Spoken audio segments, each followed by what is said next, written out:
We're gonna cut all that, but Owen Riel, he's back.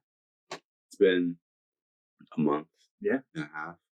How have you been? Good. I'm very excited to be back. You texted me, was it Sunday or Monday? Hey. Either Sunday or Monday. It ended with day. And I was like, let's go. I was so excited. I'm so excited to be here. That's what I love to hear. So we know how you've been. Did you vote? I know it's a dumb question. Oh, of course. I have to ask. Well, I participated. I did a lot of volunteering. I know. I saw. Yeah. I followed the homie Brian Barker. Yeah, for sure. And then he followed me back, and I got really confused because I saw an ad and he said Barker, and I was like, I've been calling this guy Baker. For like 2 months now. Yeah, I had a few people when I was like knocking on doors. I had a few people know Brian, but they were like Brian Baker, and I was like, ooh. Because you don't want to be like, actually it's Barker, because like that's somebody who you want to vote. So I was just kind of like, I just like either snuck it in later without being like, you hit him with the, so when you vote for Brian Barker, something like that, or I just didn't bother. I mean, I hate that energy, and it's not you, but I understand you're trying to do it nice, but it's like when waiters correct the way I said something, I'm like, you know what I meant. You didn't have to repeat it back. Yeah. We all know. Well, if you sort of like wrap it up into something like positive, like if you had a conversation with them and there's something that they're like, they agree with you about, then you kind of like say it and then focus on the positive thing. And then it kind of like, you keep high energy, big smile. Yeah. And they're like, you know what? I will not go out and vote now. And I was calling, I don't know his actual name, but he won, Tony Baloney. Yeah. Tony Baldinelli. Hey, baloney works for me. And let's keep talking politics. Sure. Thoughts on this recent debacle with Trudeau? Like straight up lying, saying my itinerary says I'm going to be in Ottawa on private meetings. I'm actually at a beach. Yeah, I mean, it's not the first time. Like, I know. He's had so many like. I swear every month you read an article that it's like Trudeau says sorry for this. And it's always the same sorry, but then a different ending. Well, it's very like, he had, I can't remember the billionaire's name that he went to this billionaire's like private island. And there were like, there's like this funding scandal around it. And then there's a We Charity. And then there's NCC Lavalin. And like, it's just it's scandal after scandal, but especially the worst part about this one is like that it was on the day of reconciliation, like the holiday that the Trudeau government put into place, and that was really like, all the other ones are like, of course they're corruption and they're bad, but like to do that having an invitation from a residential school survivor, exactly, it's just wrong. I mean, I don't blame the guy for having a vacation, but don't lie about it, and don't do it on a holiday that your government enacted and is really culturally important, right? Like, it's just, and a day of mourning, a day of trying to like show respect and that type of thing. It's just not. It's inappropriate and just wrong. Yeah, I mean, the only bad thing I did on Truth and Reconciliation Day was not buy an orange donut. Yeah. And I felt bad because I was like, I understand there's a charity, but I literally just cut sugar yesterday. Yeah. And I'm like, I don't just want to buy a donut for someone. But I did tip the staff. Maybe they bought themselves an orange donut. Yeah, I mean, they've been selling them for a couple days since.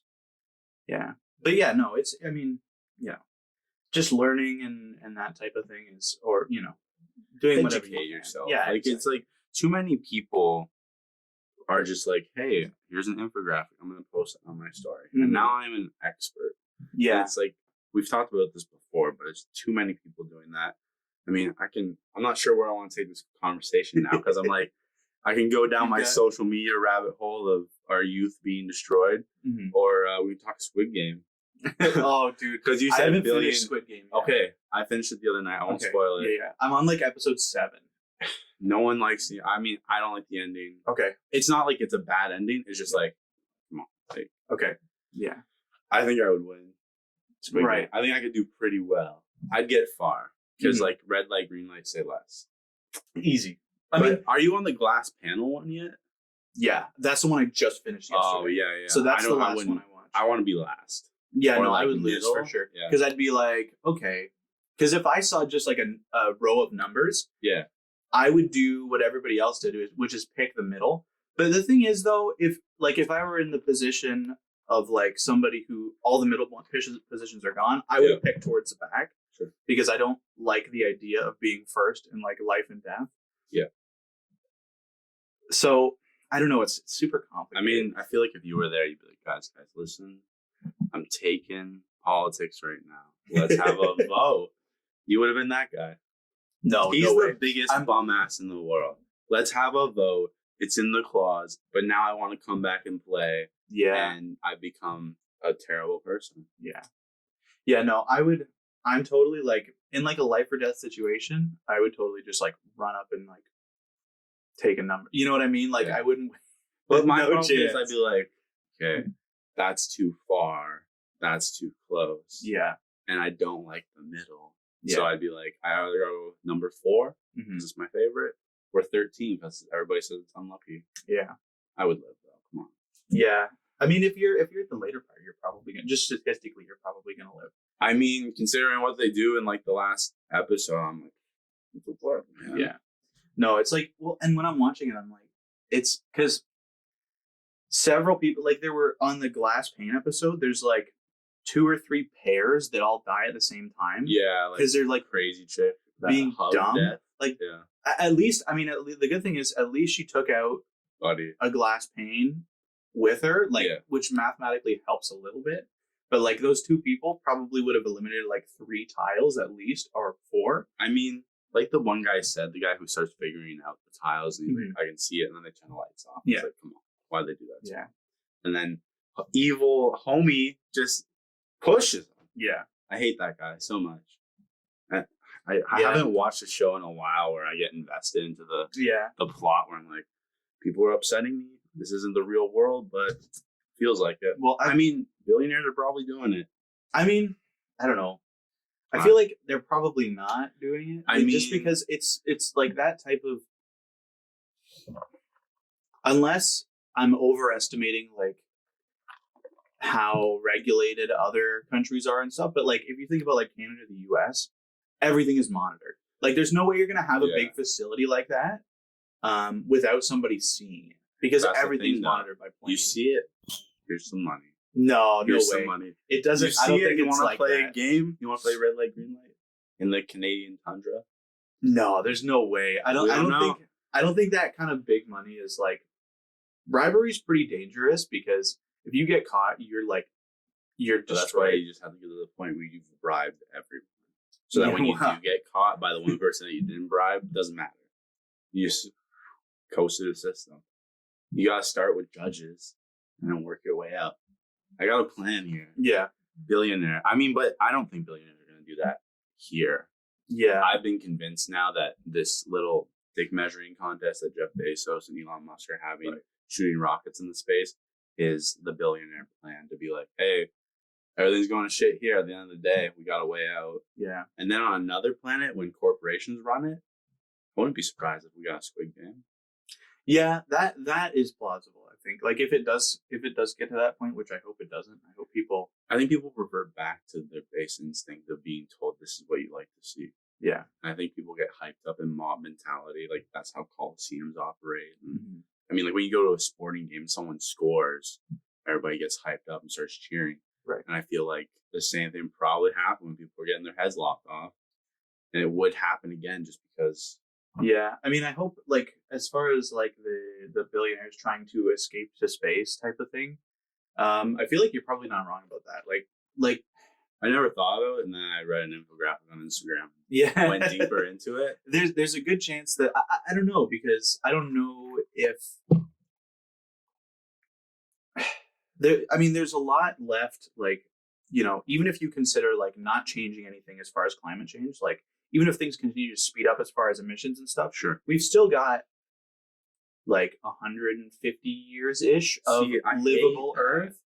And that's not me saying like we shouldn't do anything about climate change, because we should have thousands and thousands of years still. I mean, and we can if we make a serious change like now. But as far as billionaires are concerned, I don't think they're at the point now where they're like, look, we're going to beat the shit out of this planet for another 100 years, and then we're gone. But I think they've still got another, like, I don't think it's like Elon Musk and Jeff Bezos are like, we're gonna escape. You know what I mean? I mean, we don't know. Mm-hmm. I feel like the craziest things happen when you least expect it, but it's gonna happen in a way that we don't notice it, because obviously you're in your zeitgeist, and once we've passed it, we're gonna be like, holy fuck, that's pretty messed up. Like, if you look at from the invention of the airplane to us getting into space is like 66 years. Right. That's ridiculous. Yeah. What are we gonna do in this time frame? Like, hopefully ship everybody to Mars, where they're gonna go insane and kill each other. That's my conspiracy.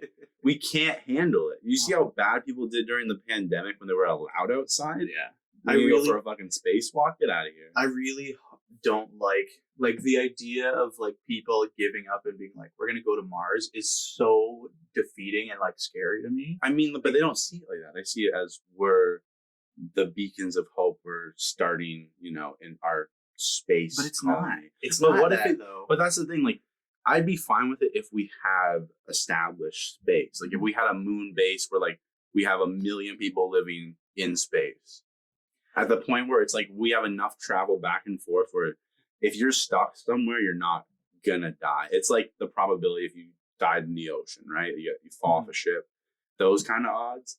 Not fucking space. But the thing is, like, when you look at at least human history of the last 100 years, 200 years, when you look at the things that cause people to, I don't want to say like, be less defensive of their rights, sure, allow more nonsense to happen in the back rooms type thing, it's under like duress. So like a good example is in like war-torn countries. Sure. You know, there'll be like new governments will arise that are like would be completely unacceptable by the standards of maybe even 10 years before. Yeah. But because people are under such like psychological stress, they'll sort of permit it to happen because they just like they want any form of stability or a solution.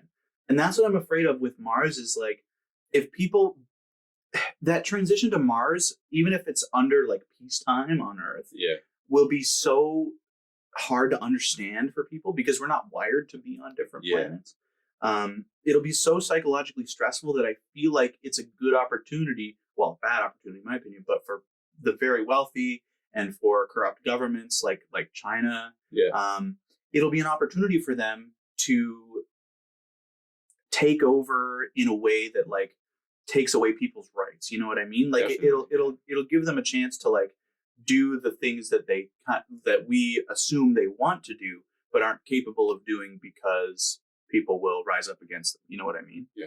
That's what I'm really afraid of with Mars. I don't like the idea of like, we're going to go to Mars and that's the solution. Is it's like, no, we have stuff left on Earth. Sure. Earth is not done. We've got time that to still make climate change not catastrophic or as catastrophic. Like we can keep Earth in a state that can still nourish human life. Right. So the idea of like going to Mars and giving up is really like, that's really stressful territory for me. Yeah. I mean, it's kind of a strange idea. Like you're obviously in a strange headspace when you think the best idea is to go to a desolate world and try and create something than rather save. But I think that's human nature. Most people are content with being like, I'd rather start something new than try and finish what this is. And I think that obviously that's the macro of us destroying the planet. But that's every individual. It turns into, I'm not going to recycle. It doesn't do anything. Yeah. And then, the other day I got really high and I was crying about people not voting. Yeah. I was like, take me back to ancient Rome because people aren't taking this seriously anymore. Well, and that's how you have to. That's the tough thing about the way like a government like, not to like, I mean, a government like the Liberal government will take on climate change. I mean, look, it's not like the Liberals have done nothing on climate change. I mean, the carbon tax has leveled off the rise of carbon emissions, so it's not useless completely, right? Like it actually has done something. It's not going down, which it really needs to. Yeah. So the idea that Justin Trudeau was like, oh, I'm hitting my targets. No, you're not. But the problem with a government like that is that they don't look at a way to tie climate change to like people's material conditions. Sure. Because if you, exactly like you said, people are more apt to be just like, fuck it, you know, like I don't care about this. So if you can tie climate change to people's material conditions and say like, look, this is good for you. You want to fix climate change. You don't want to die. You don't want your grandkids to be not living on a breathable earth. And that's what and that's what the like more neoliberal style politics has a really hard time with, is like, because neoliberal politics don't speak to people's material conditions. They speak to markets and they speak to stuff like that. But that doesn't make people engaged in the political process. It doesn't make people want to fight climate change. It doesn't make people want to work for a better world. It makes them defeated and like in their own bubbles. Hey, go on. I understand it. It's, I don't know. I have a lot of problems with the current government. Yeah. I mean, you could have just waited a year. You would have got your minority government again anyways. Like, who cares? Yeah, I mean, Parliament was completely functional. Like, there was really no... It's trying to do a power grab of the word. Like, he's not a thinker, I think. I don't know. Because he does a lot of fucking stupid shit that's just like, is he making a decision on his own? Is there outside forces saying, like, do it like this? And then he has to come back and be like, sorry, I did that. But on a cynical level, I feel like he is a thinker. You know what I mean? Like, I feel like the way he runs things, while I disagree with it, and I think he's way too, like, he's very heavy-handed with his caucus. Sure. But he does it in a way that serves his interest really well. Like, as a personal figure, he knows how to manage his caucus in a way that like keeps everything in line. Yeah, because he kicks people out he doesn't want. Right. Yeah. So I don't know. Like that's the duality of it. Is he seems to make like these silly blunders that like could easily be avoided, but then he also manages his caucus like with an iron fist, and he knows how to do it. So it's weird. I don't fully understand what's going on there. I agree that sometimes he seems like incompetent, and then sometimes he seems like this like maniacal genius. Right.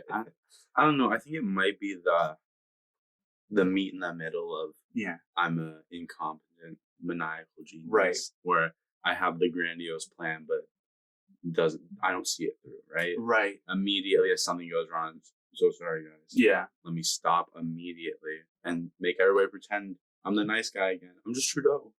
Yeah. I'm a kid. Bro, you're like 50. Calm down. I know. Like, well, him facing off against like Aaron O'Toole, I mean, who is 2 years younger than him and looks like 20 years older than him, doesn't help. It's the conservative lifestyle, man. Well, it's just so much anger. The conservatives love to pick leaders who like nobody likes. Yeah, like they look fucking creepy. Well, and they act creepy. Like Andrew Scheer was just he's like a weird, like the fucking doll from Annabelle. Well, he's like a weird man baby. Like it's creepy. Who is this guy? And and on the debate, oh my gosh, when Andrew Scheer started that debate, and he goes, "Mr. Trudeau, you're a phony, you're a fraud, and you don't deserve to run this country." It's like, what? Great start. That's terrible. And it wasn't even relating to the question. And then Elizabeth May next was like, I will answer the question that was asked. Right. Dude, the Conservatives have a real branding problem.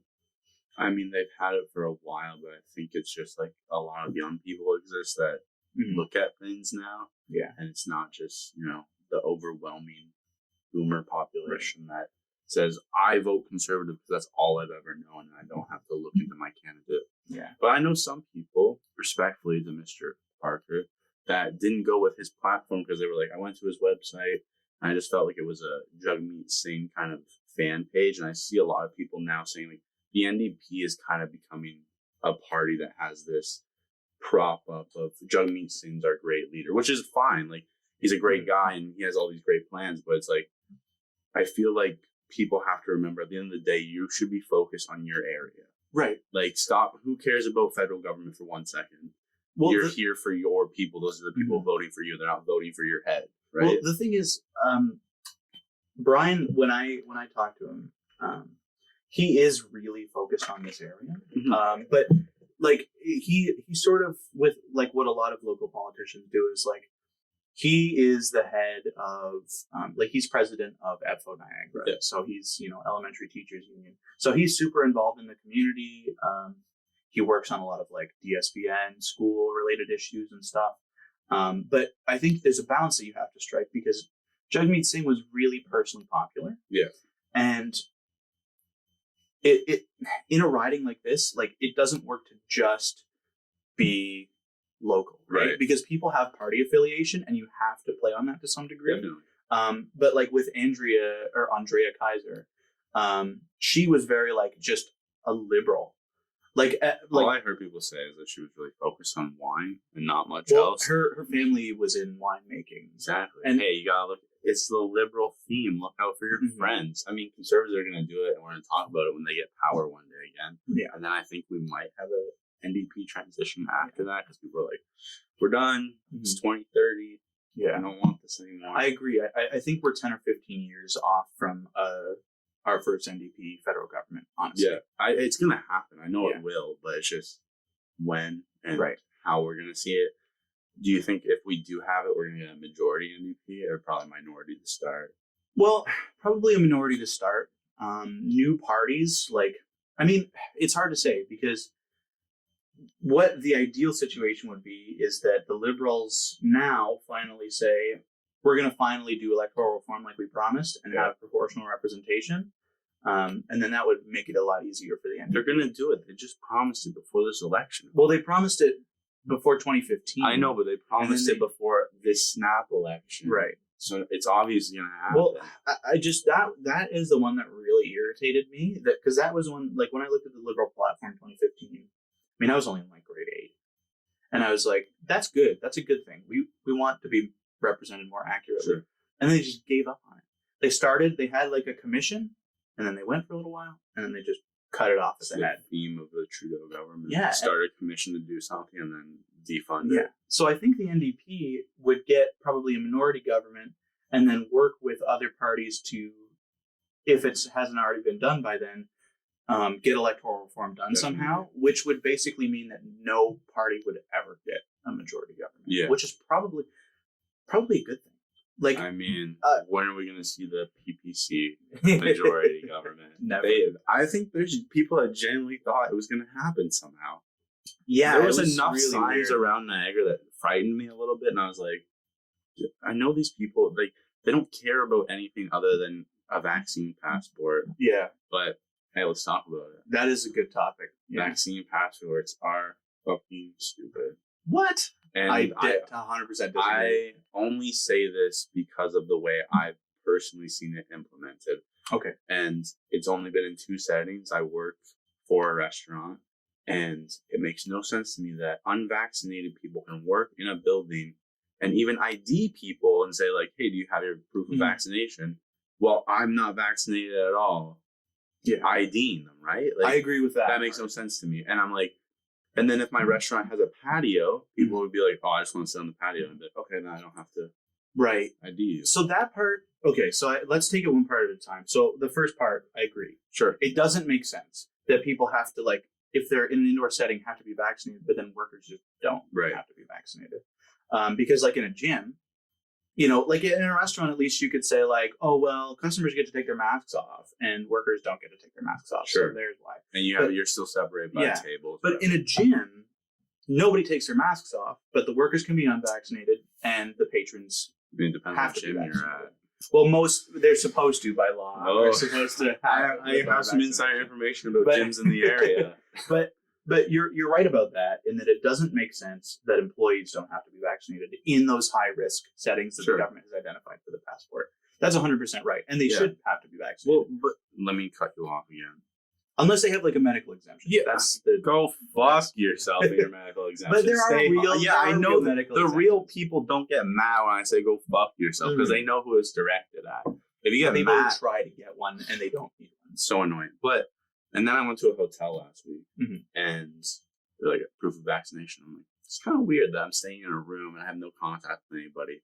But if I go into a major retailer, I don't need to show proof of vaccination. And I kind of understand, like, we're alleviating that pressure point of people trying to fight, you know, a retail employee. Right. But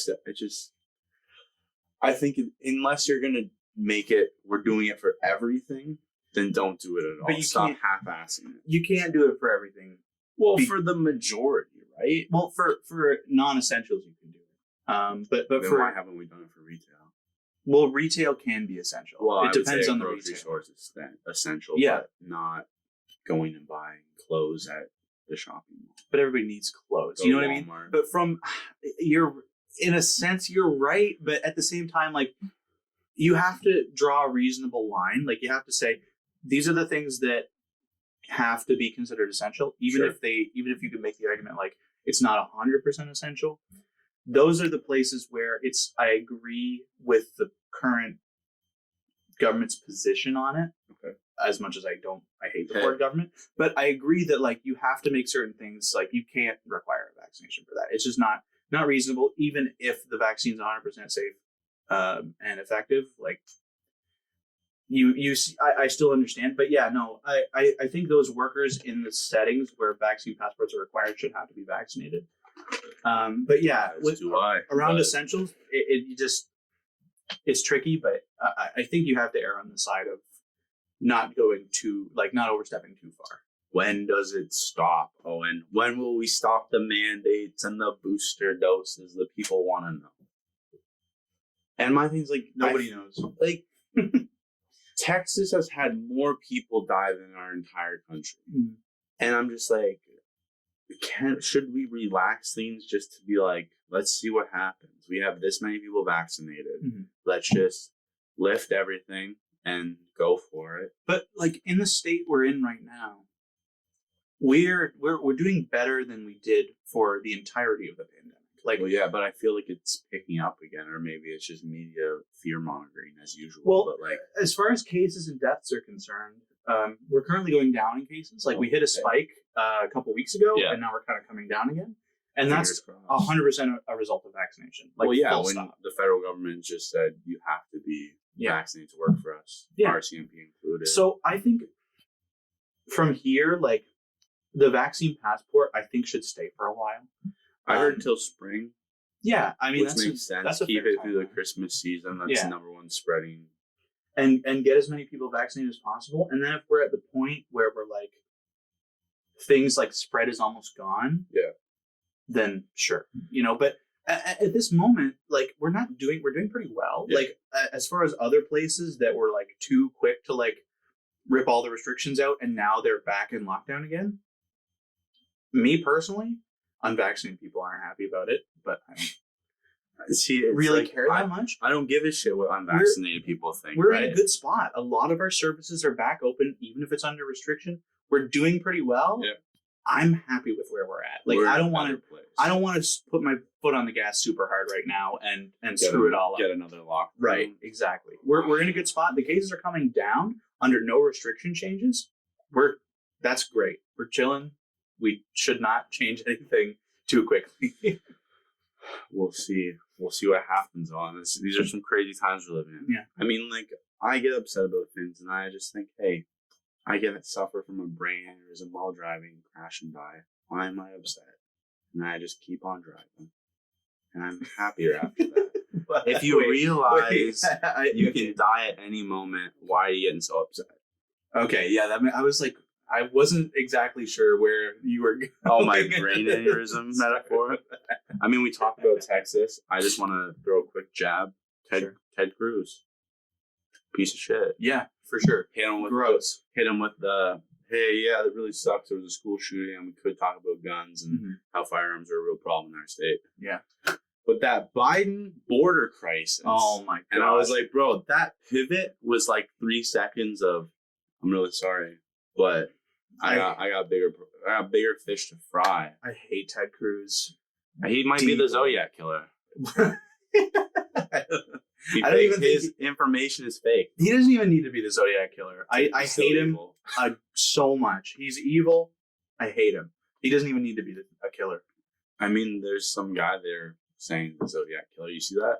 Yeah, there's a weird conspiracy around like. Oh, it's this cold case group yesterday found out that they're like, oh, he has the same forehead scar as the sketch, and then like it starts at TMZ, and then everybody started publishing it, and I just went to the San Francisco Chronicle. TMZ, and they were like, San Francisco Chronicle said the FBI said as soon as you look at their information, you poke holes in it, and nothing's concrete. So now we're dragging a dead guy's name through the dirt without any. Yeah. But that's just how it be. Yeah. I think the guy that actually did it died in 1992. And probably. I mean, I watched the movie and I was pretty convinced that was probably him. But Yeah. I mean, we could convince anybody that anybody did anything. Yeah. It's Propaganda is a problem. Speaking of propaganda and the media, I want to talk about technology because I had a conversation yesterday about how people today have poor conversation skills, and a lot of that has to do with like not knowing how to have a conversation because you don't have emotion when you speak.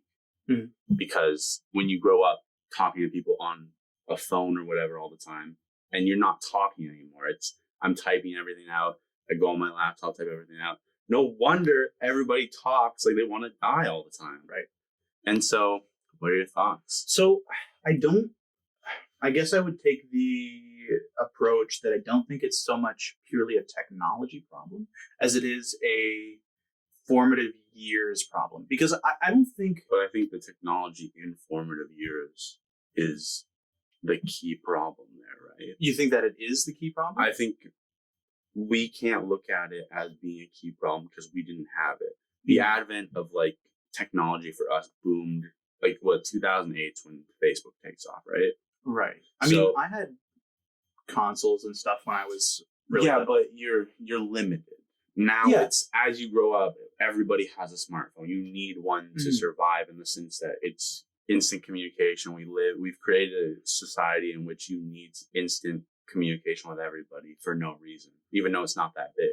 I think when we talk about formative years, my thinking around when you develop like most of your base conversational skills, like learning to convey emotion, learning to accept emotion, empathy, that type of thing, you're talking about like 0 to 10-ish. Those are the most important like formative years for social interaction.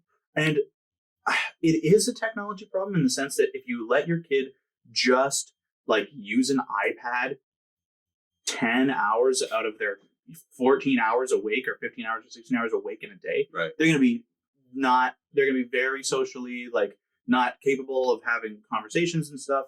But that's not the only factor. Like you have to consider if a kid is on an iPad for like 1 or 2 hours a day, and then they're outside for 3 or 4 hours a day, talking to people, hanging out with friends, that type of thing, that even with the presence of technology, that kid is still going to be pretty well adjusted. Like they're still going to be able to carry a conversation, but they also had technology. So I think it's a careful like balance that you have to say, okay, I'm going to let my kid use technology, but they have to go out and interact with people and just do what kids did before technology, as well as adding in technology. But it's not, Back in 2008. Yeah. Financial crisis. I was having a blast. But it's just a matter of letting kids go out and experience the world. I don't think it's a matter of like taking away technology from kids completely, because they, as much as, we have basic things that we teach our kids, technology is also a necessity as they're growing up. Like in school, they're using paperless methods of working and learning more and more and more every single year. So they can't be completely inept in technology either. So I think the idea of like not letting a kid use any technology is also not a good thing. There's always both ends of the spectrum. And I think anytime we take action, we always heavily lean towards one side. Right. Instead of meeting in the middle. You're right. We do need technology, so you still have to introduce it at a younger age. Right. And I feel like as we move forward, technology is just going to become so overwhelming that you have no choice but to have it from birth. Right. And I think that's going to affect human development long term. I think in like the next 50 years, when you have everything in your house is a smart something, right? Your table has a screen on it. That's pretty fucking cool, but like, right, I'm okay with it because I didn't have my brain destroyed from ages 1 to 10 staring at a screen. I think it's okay though, if provided that other social element, like, I think it'll be a problem if the technology follows us everywhere. Well, like, when you separate your reality and make technology complete, then why don't we just upload ourselves into it, right? Well, if a kid can go outside, I don't think that a smartphone is like reaching the point that like I'm about to sort of say here. Like, keep it real. If a kid is like, say 10 years old, like right at the point where they're like getting introduced into a higher order of like social values and type of thing, they're going outside and they have like a phone on them. I think they can still experience the world in like a normal way, even if they have technology. Like they can still go out and do things. But if technology becomes more encompassing than the smartphone, even when you're outside of your own home or outside of your car or like other pieces of technology or in your house, that's when I think a problem will arise. So if you're like outside and everything is technology, like you can't even go to the park without like something. I mean, I can't really speculate as to what it will be because I have no idea what things are going to be like in 20 or 30 years. Whatever jungle gym you want. But yeah, if you're like outside and like everything is instant, that will become a problem. Like if you can't separate yourself to some degree, then I agree that the human development will see a serious shift or a serious hindrance. But I think we're going to like on a biological level, we're going to destroy ourselves in the sense like you're going to slow your brain function down because it's been proven when you stare at a screen, there's so little going on, whether you're watching a video or not, compared to if I go outside, your brain has to process everything. Right. You have to process the grass moving. Like it's, there's so much instead of like, I've encapsulated myself into this small view, but I think I've misled this conversation in the sense that I don't think technology is bad. I think what's on technology is bad. I think social media is my main problem with technology. Okay. And I think kids especially, like I had a conversation with some adults, they're 50 plus, the teachers, the real adults. Yeah. They know what they're talking about when it comes to kids. But they said what they've seen is they're like, I've taught students that now have kids and they're not raising them in the sense that like, you think nothing has consequences when you're a kid. And so you can upload anything online. Right. And then you've destroyed yourself because that stays with you forever now. Right. As opposed to when we didn't have social media. If you did something as a kid, you have the consequence then and there as it should be. Not I'm 18 now and something I posted when I'm 12 is screwing me over. Yeah. That is a real problem, and I have no idea what we do to address that at all. But like we're having kids that like our generation went into that world, right? We grew up into it, and we have people that genuinely believe like post whatever you want online. I do it all the time, but we had a world before that. Yeah, but we're now seeing people having kids just slightly below us, and they're gonna raise their kids like that, and then it's gonna be. Well, my mom posts whatever she wants online. I'm going to get Facebook or whatever the fuck kids use at 8 years old and destroy my future in like a weekend because I don't have consequences here and now. Yeah. That's a rare example for me of an issue that like I have no idea how to treat that in a systemic sense. Like I only know that like because usually when somebody asks me a question like that or brings up a topic like that, my immediate instinct is to like address it systemically or like what policy is going to fix that. Yeah. But that's one where the only way to address it I know is like what I plan to do. Yeah. And that's like kind of scary to me because I don't know what to do. Well, I think we're fucked because like if we look at what just happened with Facebook and a little sketchy that when the whistleblower goes to talk, all your shit goes down. But hey, a little bit. But all these senators are old as shit that don't use social media. And the questions they ask, he's like, are you going to stop Finstas? Yeah. Bro, shut the fuck up. Bad. Put someone out here that knows what they're talking about so that we can have laws addressing things that make sense. Not old dudes trying to figure out what a fucking Finsta is. Well, even like I watched the preamble to his question just to be like, this has got to be like not as bad as I'm thinking. But even watching the preamble, like, it doesn't get much better. It's still pretty bad. Like he was on a track of like, he was getting to a legitimate question. Like he was saying like, there are kids who, because of the way like a Finsta operates with like anonymity, that they're getting to post whatever they want. But then he was just like, can you stop Finstas? And it's like, no. You're totally screwing this question. Right. If you're trying to say, how do we stop children from posting anonymously? Then that's a bang on question. Great job. Right.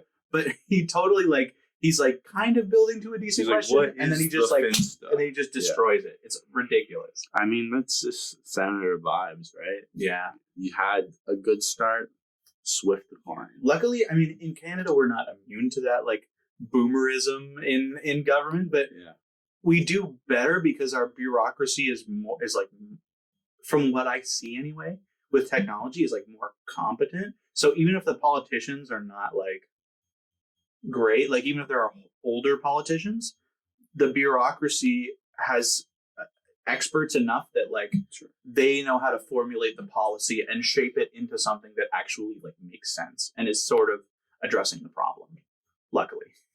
I mean, I don't know what we're gonna do. The more I think, which is a bad thing, I'm like, we're fucked. I just like it feels hopeless, and I think the problem is when it starts to feel hopeless, you just encapsulate yourself in that bubble of everything sucks, the world sucks. And I think the problem with like people, technology has made us so desensitized to the world that it's unreal, and we can't see it because it's obviously the zeitgeist, but it plays more into like news used to trap people at the sense that you had it from this time to this time, and your family sat in front of a TV and watched it, and that was your reality.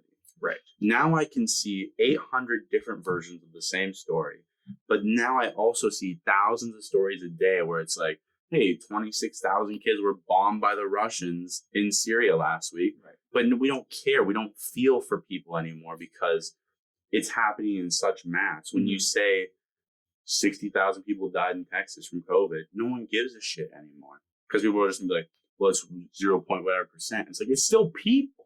Right. Like, I think as we grow and we keep pushing ourselves deeper into technology, we keep desensitizing ourselves to the real world. Yeah. I mean, I think there is hope in one sense, and that people sort of our age and younger and a little bit older are engaging in more like what I would characterize as like empathetic movements. Sure.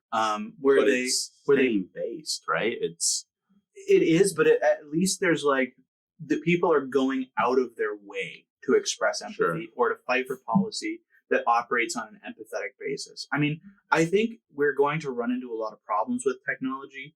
It's inevitable, but I think it's not like we're totally fucked.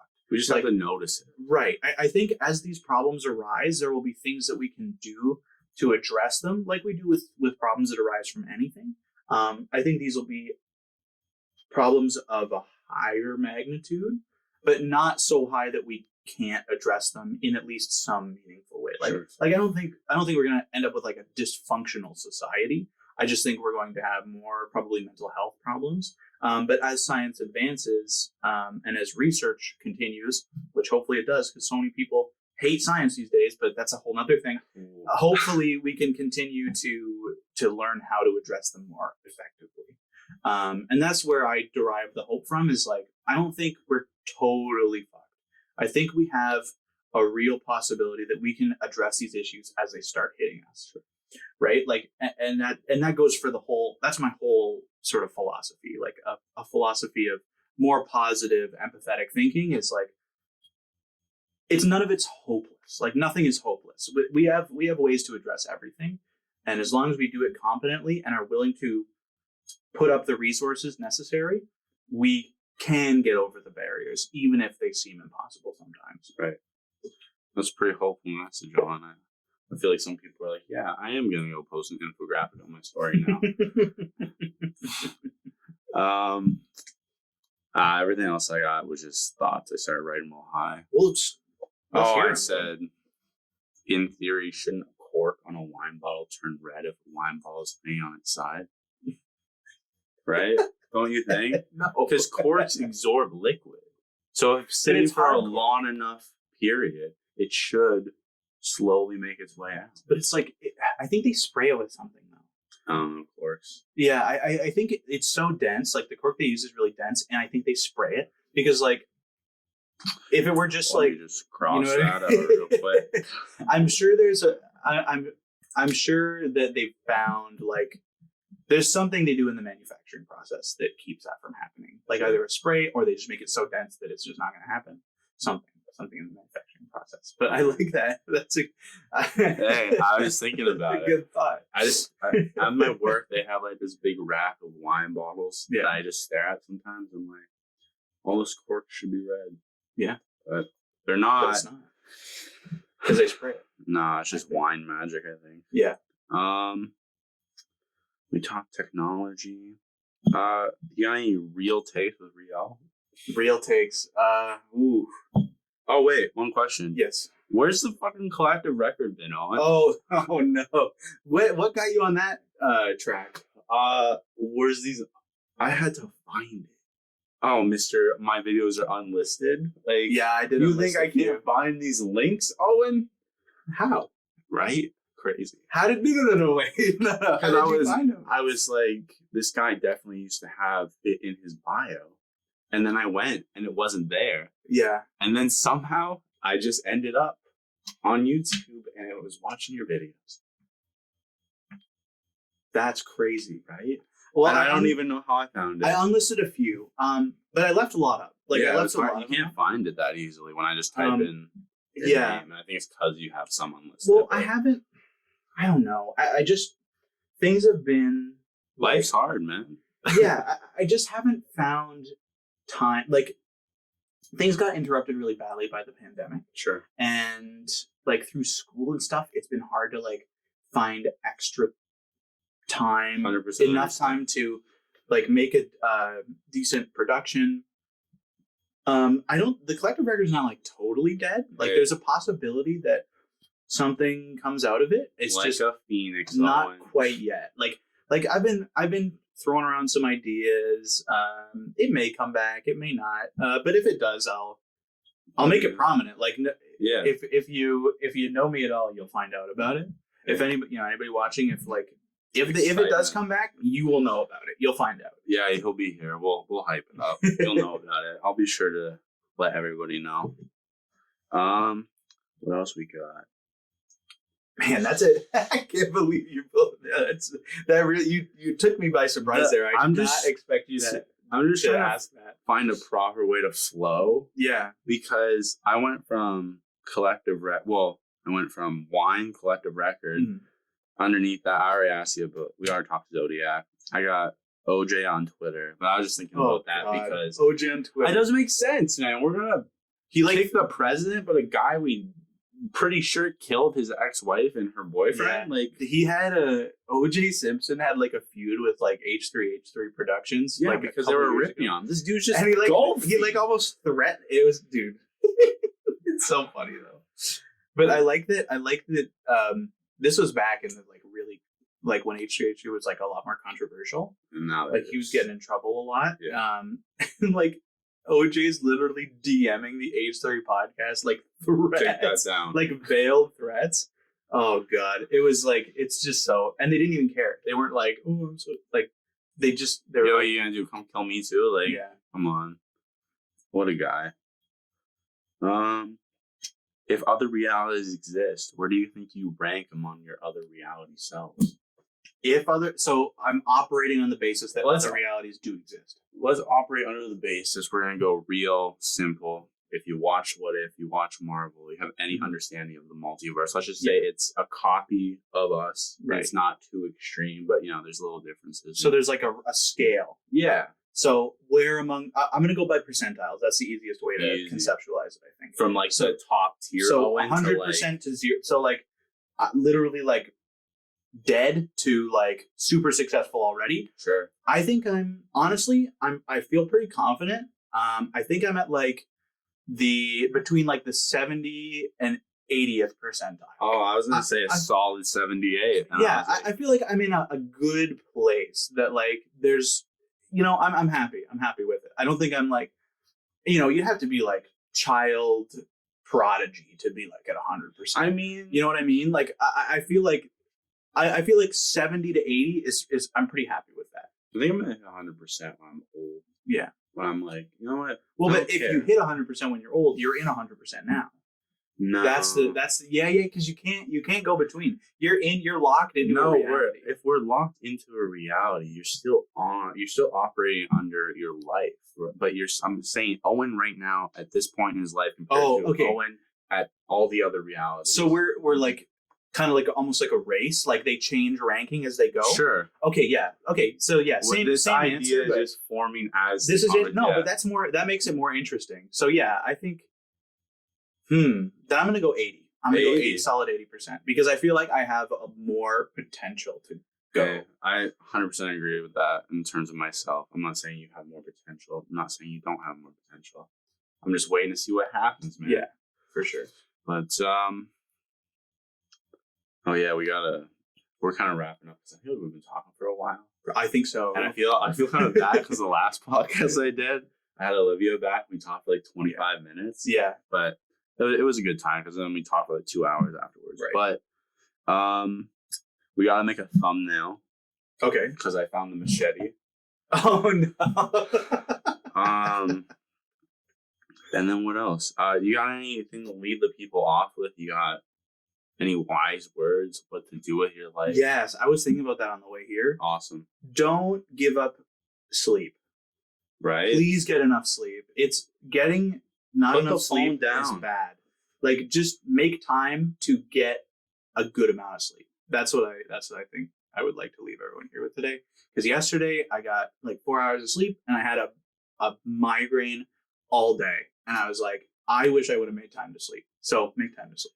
Yeah, I 100% agree. My experience with hallucinogens has made me appreciate sleep much more. When you can't go to sleep and you've been up for like 36 hours, you're just like, hey, this 4 hour nap's about to be so crisp. Yeah. And it was. But sleep's important.